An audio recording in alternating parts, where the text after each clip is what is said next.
صلی اللہ تعالیٰ علیہ وسلم ارشاد فرماتے ہیں جو آل رسول صلی اللہ علیہ وسلم سے محبت رکھتا ہوا مر جائے وہ مومن کی موت مرا. اور اگلی حدیث میں فرماتے ہیں کہ جو شخص آل رسول کی محبت میں مر گیا گویا کہ وہ شہادت کی موت مرا. اس حدیث پاک سے پتہ چلا اور معلوم ہوا کہ اگر آپ حسنین کریمین سے محبت و الفت رکھیں گے, ان سے بے پناہ عشق و محبت رکھیں گے, تو رب تبارک و تعالیٰ کی بارگاہ سے تمہیں یہ صلہ دیا جائے گا کہ اللہ تبارک و تعالیٰ تمہیں یہ اجر عطا کرے گا کہ اگر تم حسنین کریمین سے محبت کرتے ہو, آل پاک سے محبت رکھتے ہو, تو پھر اللہ تبارک و تعالیٰ تمہارا جو خاتمہ فرمائے گا وہ ایمان پر خاتمہ فرمائے گا, تجھے مومن کی موت عطا فرمائے گا. اور اگر ان کی محبت میں تم اگر موجزن ہو کر اپنے آپ کو فنا کر دیے تو ایسی صورت میں اللہ تبارک و تعالیٰ آپ کو جو ہے شہادت کی موت عطا فرمائے گا کہ آپ کا نام جو ہے شہیدوں کے لسٹ میں لکھ دیا جائے گا.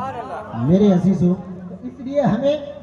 آل پاک سے محبت کرنا چاہیے, ان سے بغض و عناد نہیں رکھنا چاہیے. اگر ہم ان سے بغض و عناد رکھیں گے تو آئیے اس کا نتیجہ کیا ہے. اللہ کے نبی صلی اللہ تعالیٰ علیہ وسلم ارشاد فرماتے ہیں وَمَن مَاتَ عَلَى بُغْضِ آلِ مُحَمَّدٍ صلی اللہ علیہ وسلم مَاتَ كَافِرًا, یعنی اللہ کے نبی فرماتے ہیں اگر کوئی شخص آل رسول سے بغض رکھتا ہوا فوت ہوا مر گیا تو ایسی صورت میں وہ کافر کی موت مرا. یعنی اس کا جو خاتمہ ہوگا تو ایمان پر نہیں ہوگا بلکہ کفر کی حالت پہ اس کا انتقال ہوگا.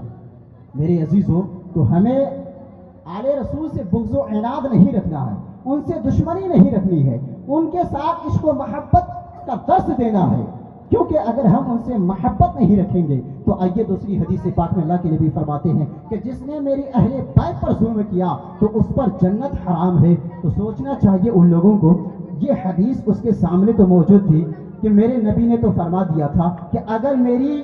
آل پاک سے اگر تم بغض و عناد رکھتے ہوئے فوت ہو جاؤ گے اور میرے اہل بیت سے اگر دشمنی کرتے ہوئے مر جاؤ گے تو ایسی صورت میں تمہاری جو موت ہوگی تو وہ ایمان پر نہیں بلکہ کفر پر تمہاری موت ہوگی. میرے عزیزوں, تو ان یزید پلید کو سوچنا چاہیے کہ ہم کس کے نواسی کو ہم ستا رہے ہیں. وہ حسین ہے جنہیں نانا نے اپنے کاندھے پہ اپنے نواسی کو بٹھا کر کے گھمایا کرتے تھے, وہ حسین ہے. آئیے میں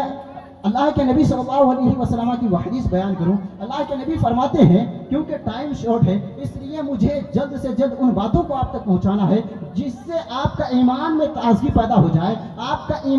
ایمان میں حلاوت ایمان پیدا ہو جائے. آئیے میں آپ کو بتاؤں, اللہ کے نبی صلی اللہ علیہ وسلم ارشاد فرماتے ہیں کہ جس نے